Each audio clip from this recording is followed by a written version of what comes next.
अगर सैयारा और दीवाने की दीवानियत देख करके आपका दिमाग चकरा गया है तो चलिए मैं ठीक किए देता हूँ उस मूवी को दिखा करके जो कि पर्सनली इन दोनों की पापा नहीं दादा है। I am talking about the movie called Aashiqui 2 जो कि आई थी सन 2013 में। ये वो मूवी थी जिसने आशिकों के दिल को कुरेद करके उन्हें स्टूडेंट से सीधा गिटारिस्ट ही बना डाला था। उनमें मैं भी शामिल था। खैर, क्या इस मूवी को देख करके आपने भी गिटार उठाया है? तो please let me no in the comment section. ये मूवी मैंने अभी तक 200 से ज्यादा बार देख ली है। एक एक डायलॉग अगर साउंड म्यूट करके भी देखूं तो मैं पर्सनली खुद के मुंह से भी बोल दूंगा। और ये मूवी मैं लाना चाह रहा था लेकिन कॉपीराइट इश्यूज की वजह से टी सीरीज वालों ने रोक करके रखी थी। लेकिन टी सीरीज वालों की माँ को नमस्कार, मूवी तो हम लाएंगे। So now without wasting any time चलिए डायरेक्टली आते हैं इस कहानी की मेन स्टोरी लाइन की तरफ, जिसकी शुरुआत में हमें हमारा one of the lead character called पियक्कड़ बाबू मिस्टर राहुल जयकर दिखाया जाता है, जो कि शो की शुरुआत में ही 2 घूंट टिका लेता है। यहाँ पर नशे की हालत में वो खड़ा भी नहीं हो पा रहा था तो जो शो के स्पॉन्सर थे उनके पास में सलील नाम का पर्सन आता है, कहता है कि मैं भी अच्छा सिंगर हूँ, गाता हूँ, मुझे चांस दे दो। लेकिन उसे चांस नहीं मिलता और अपने राहुल भैया के फ्रेंड विवेक आकर के बताते हैं कि भाई शो का टाइम हो गया, अब और कितनी पिएगा, चल आजा। जिसके बाद में राहुल जयकर मस्त अपना जैकेट पहन करके तैयार होकर के कांधे पर गिटार टांग करके, यार गिटार बड़ा मस्त था, सीधा पहुंच जाता है स्टेज के बीचों बीच एंड देन स्टार्ट सिंगिंग। और गिटार तो भाई साहब ने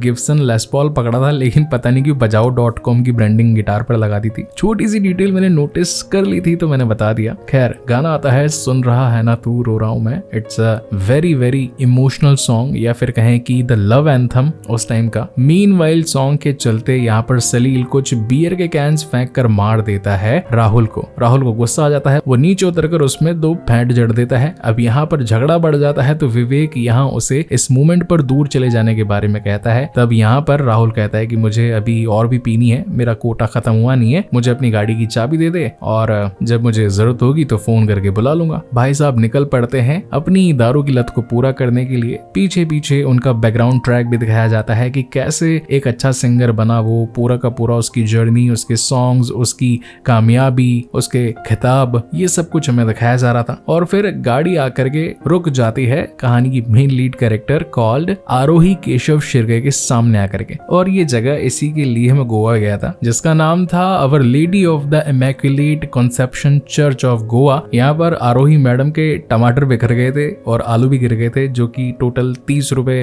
किलो थे। हालांकि यहाँ पर राहुल उन टमाटर को उठाने की कोशिश भी करता है, लेकिन आरोही का कहना था कि अब वो खराब हो चुके हैं, उन्हें मत लो, कहाँ से आ जाते हैं पी पुआ करके। जिसके बाद में एक तरफ अपने राहुल भैया पहुंचे होते हैं एक बार में, जहाँ पर पीते पाते ने बहुत ज्यादा देर हो जाती है और ये खुद की ही न्यूज देख रहे होते हैं कि कैसे टीवी पर मार कुटाई की न्यूज आ रखी है। और अब जैसा कि बार बंद होने वाला होता है तो वेटर कहता है कि सर अब तो आपको जाना पड़ेगा। जहां पर राहुल कहता है कि यार और कहां पर पी सकता हूं, मतलब इतना पी लेने के बाद में भी कहता है यार मुझे और पीनी है। जिस पर वेटर बताता है कि सर पास ही में एक छोटा सा बार और है, वो रात के और लेट तक चलता रहता है, आप वहां पर जा सकते हैं। और वहां पर भैया की मुलाकात होती है अगेन आरोही से, जो कि उसी का ही गाना गा रही थी, मुझको इरादे दे कसमें दे वादे दे, मेरी दुआओं के इशारों को सहारे दे। अब ये गाना खुद मिस्टर राहुल भाई साहब का था। वो ये देख करके हैरान हो जाता है कि कितने ऐब है मुझ में, मेरा ही गाना मुझसे भी अच्छा गाया तुमने। ये सोचकर भाई साहब वहीं बैठकर एकदम से पगला जाते हैं आरोही के प्यार में और उससे जाकर के बातचीत करते हैं। आरोही कहती है कि अरे आप हो राहुल जयकर, तो मतलब इतने टाइम से जो मैं गाना गा रही थी वो आपका था, मतलब जब टमाटर गिरे थे तब तेरे को याद नहीं आया।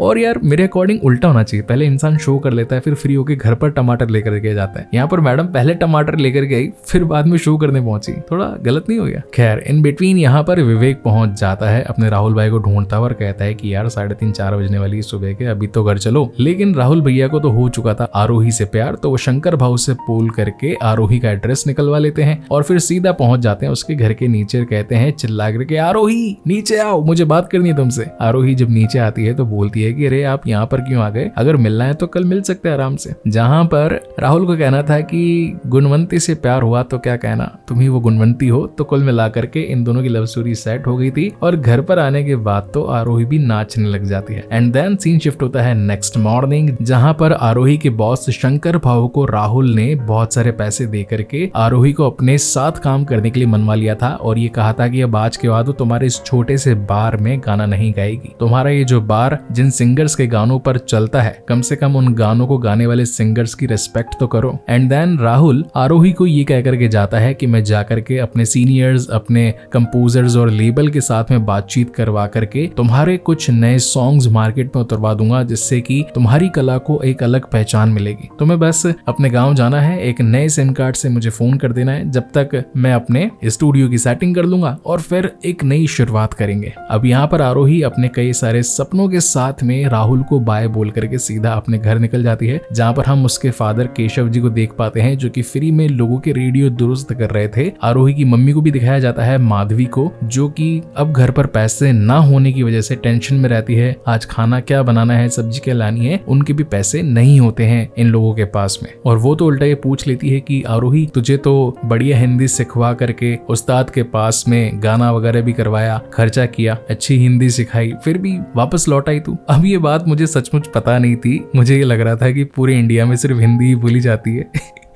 महाराष्ट्र में तो हिंदी बोलते ही नहीं, मारते मारवाड़ी को। और कर्नाटका में या फिर साउथ में अगर उनकी लैंग्वेज नहीं बोलो, मलयालम या तेलुगु नहीं बोलो, तो वो लोग मारते हैं। ये बात तो मुझे बाद में मालूम चली थी। तब जाकर के इस लाइन का मतलब मुझे समझ में आया कि उस्ताद के पास जाकर के हिंदी सिखवाने के लिए उन्होंने खर्चा किया था। मुझे उस टाइम पर ये बात वेस्टफुल मनी लगती थी कि आखिर हिंदी तो आती होगी, इंडियन है, तो पैसा क्यों वेस्ट करना। खैर, अपन कहानी पर वापस आते हैं। यहाँ पर जो अपने राहुल भाई साहब होते हैं, ये अपने सीनियर के पास जाकर के एक सिंगर यानी कि आरोही की पूरी डिटेल दे डालते हैं और बताते हैं कि she is a very very good singer, ट्रेमेंडस vocal artist. आप उसे एक बार मौका तो जरूर दे करके दीजिए, मेरे पूरे रिकॉर्ड्स को हिला करके रख देगी, मुझसे ज्यादा बड़ी सिंगर बन जाएगी, प्लीज आप उसे एक मौका दीजिए। जहां पर बॉस मान जाते हैं। इन बिटवीन जब वो खुशी के मारे अपने घर के बाहर निकल करके फोन करने ही वाला होता है आरोही को, कि तभी वो जो शो जो कि खराब करवाया था राहुल ने, कुछ स्पॉन्सर आकर के उसे धो डालते हैं। इन बिटवीन यहाँ पर आरोही कॉल लगाती है राहुल को, लेकिन राहुल भाई साहब तो पड़े होते हैं हॉस्पिटल में। अब विवेक उसका फोन उठा करके मना कर देता है। उसे ये लग रहा था कि वो जरूर कोई ना कोई स्पॉन्सर की भेजी हुई लड़की होगी या फिर कोई और पर्सन होगी, जो कि अगेन राहुल का पैसा, राहुल का टाइम खराब करना चाहती है, इसलिए वो उसे इग्नोर करता जाता है। ऐसा करते कराते करीबन 3 हफ्ते बीत जाते हैं। इन 3 हफ्तों के अंदर कई बार आरोही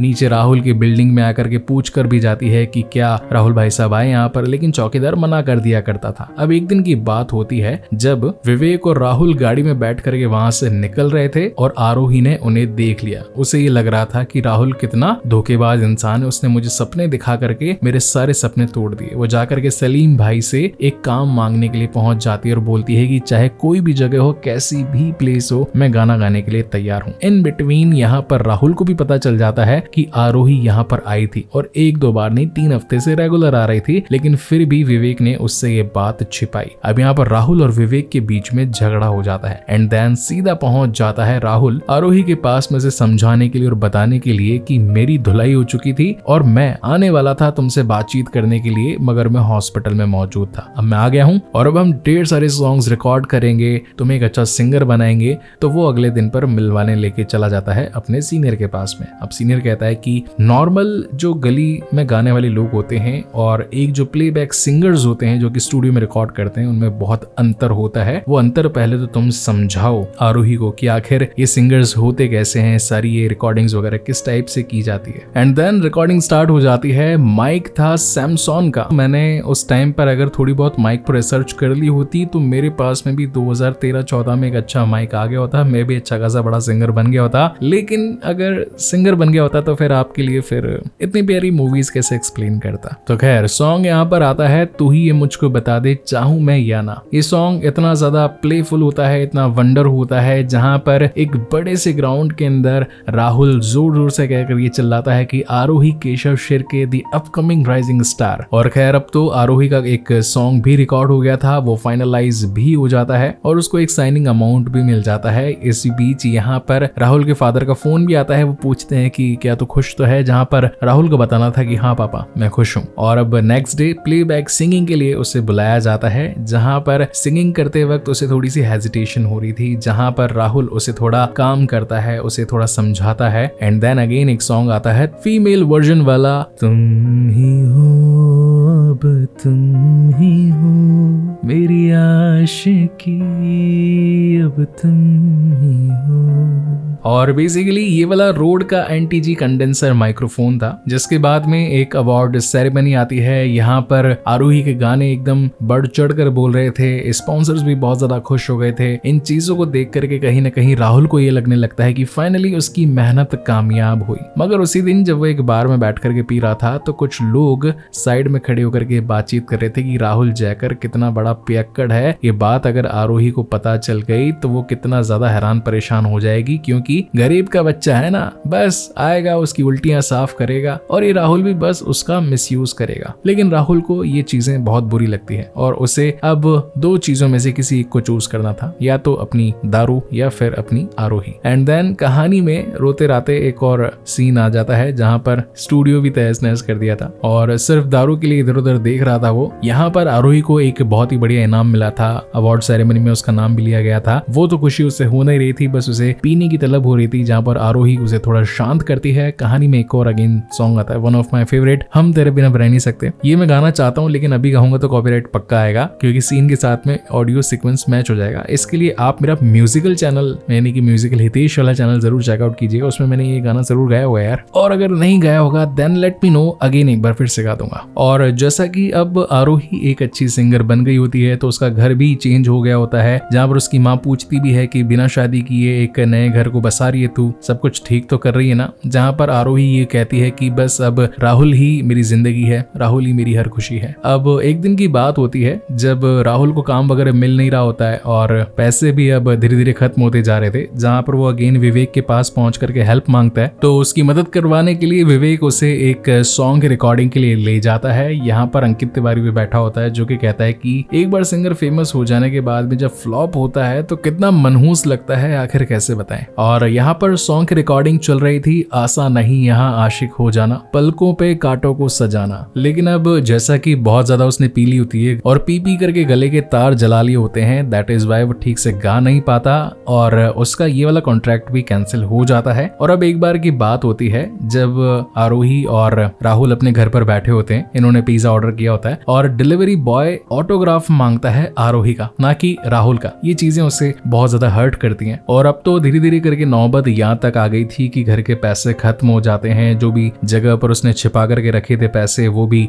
ऑलमोस्ट खत्म हो गए थे दारू में। जितनी भी दारू की बोतलें होती है उनमें से हर एक बूंद तक खत्म हो गई होती है। और अब तो राहुल जयकर जो है वो चोरी पर उतर आया था। ये चीजें देख करके बुरा तो लगता है आरोही को, लेकिन वो अब करती भी तो क्या करती, मना भी करे तो राहुल को तो फिर भी पीनी ही थी। अब एक बार की बात होती है जब राहुल आरोही के बटवे में से पैसे चुराता है, लेकिन उसके बटवे में अपनी और उसकी फोटो भी देखता है। उस वक्त उसके फादर का फोन भी आता है और वो उससे पूछते भी हैं कि बेटा क्या तू ठीक है, जहां पर राहुल कहता है कि नहीं मैं ठीक नहीं हूँ। अब जहाँ एक तरफ एक बहुत ही बड़ा अवार्ड फंक्शन होता है, आरोही को बहुत कॉन्ग्रेचुलेट किया जाता है, ऑनर किया जाता है। इन बिटवीन यहाँ पर राहुल पहुंचा होता है उससे बातचीत करने के लिए, थोड़े बहुत दारू के पैसे मांगने के लिए, लेकिन उसे एक राह चलता भिखारी समझ करके गार्ड्स अंदर आने से मना कर देते हैं, जिस पर आ जाता है राहुल को बहुत गुस्सा। वो देकर लात मारता है टेबल पर और कहता है कि bloody shit, I am fucking singer, मैंने एक से बढ़कर एक हिट पे हिट गाने दिए और आज मेरी कोई औकात नहीं। ये सारी चीजें दूर से खड़ी होकर के आरोही देख रही थी। वो उसे पास आती है समझाने के लिए, लेकिन तब गलती से राहुल का उस पर हाथ उठ जाता है। घर पर आकर के तो वो तबाही मचा देता है। खैर इस तबाही में मुझे बहुत ज्यादा दर्द हुआ क्योंकि उसने अपना गिटार जो तोड़ दिया था। खैर हालत इतनी खराब थी कि नशे में उसे कुछ पता ही नहीं चलता कि आखिर पैर में कांच वांच भी घुस गया है। या नेक्स्ट मॉर्निंग आरोही उसे समझाती है, उसे माफी वगैरह मांगती है और कहती है कि जो भी हुआ ठीक है, अब से मैं तुम्हारे साथ रहूंगी, हम यहाँ से कहीं दूर चले जाएंगे और तुम्हारी पीने की आदत को अब मैं ठीक करूंगी। तो ये लोग वहां से लोनावाला निकल जाते हैं और बोल करके भी नहीं जाते। स्पॉन्सर के फोन आते रहते हैं कि बेटा तुम्हारे शोज हैं, लेकिन इन दोनों को अपनी एक नई जिंदगी शुरू करनी थी। यहाँ पर ये लोग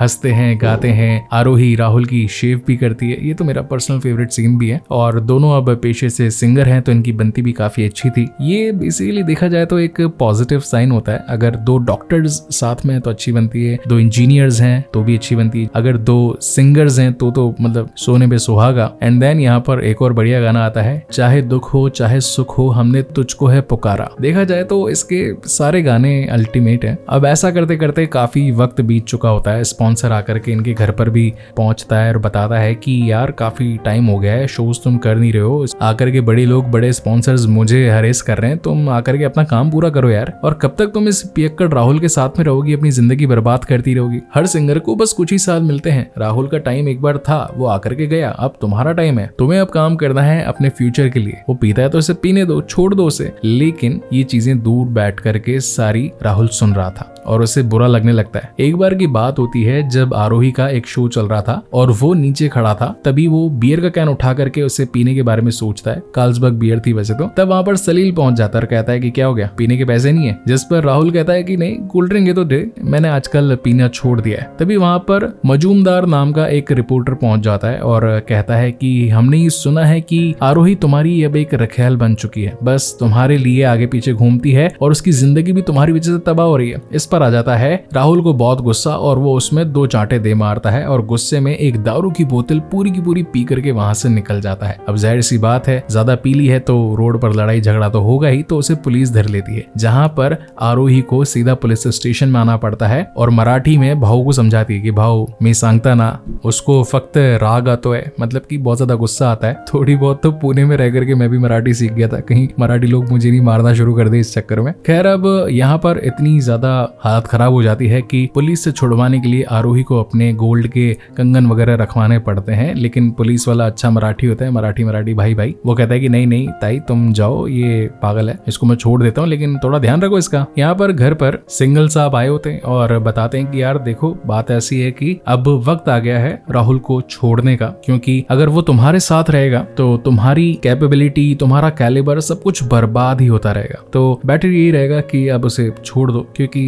अब कितनी बार पुलिस वालों के धक्के खाओगी, तुम्हें तुम्हारा भी तो फ्यूचर देखना है। अगेन ये सारी बातें एक रूम में बैठ करके राहुल सुन रहा होता है, उसकी आंखें खुली होती है और आंखों से सिर्फ आंसू बह रहा होता है। देन नेक्स्ट डे उसने डिसाइड कर लिया था कि वो जिम जाएगा, अपनी वोकल ट्रेनिंग स्टार्ट करेगा, गिटार कोचिंग देगा, अच्छे सॉन्ग्स बनाएगा और एक नई अच्छी हेल्दी लाइफस्टाइल अपनाएगा, जिसे देख करके सुन करके आरोही पूरी तरीके से खुश हो गई थी। और जाते वक्त राहुल उसे गौर करके देख रहा होता है, जिस पर आरोही पूछती है कि क्या हुआ, जिस पर राहुल का कहना था कि कुछ नहीं, बस यूं ही। और आज बेसिकली राहुल ने अपने आप को खत्म करने का डिसाइड कर लिया था। वो जानता था कि ये सारी चीजें यानी कि हेल्दी लाइफस्टाइल अपनाना, जिम जाना, गिटार की क्लासेस लेना देना, नए सॉन्ग्स बनाना, अच्छे कॉन्सर्ट्स को करना, अब उसके बस की बात नहीं रही। जिससे वो प्यार करता है यानी कि आरोही, अगर उसे बड़ा बनाना है, सक्सेसफुल देखना है तो खुद को खत्म करना पड़ेगा ही। और इसी रीजन के चलते राहुल अपनी जान देने का डिसाइड कर लेता है। एंड यहाँ पर गाना भी आता है, भुला देना मुझे है अलविदा तुझे, again one of the best song of this movie. और एक दिन बाद में खबर आती है कि राहुल की डेथ हो गई है। अब ये घर आरोही को काटने लगा था, इसलिए वो ये घर छोड़कर चली जाती है और विवेक उसे ये बोल करके जाता है कि सिर्फ तुम्हारी वजह से मेरा दोस्त आज नहीं रहा, गली गली जाकर के कला बेची तुम्हारी उसने, अगर थोड़ा और सपोर्ट कर देती तो शायद आज मेरा दोस्त मेरे पास होता। जिस पर आरोही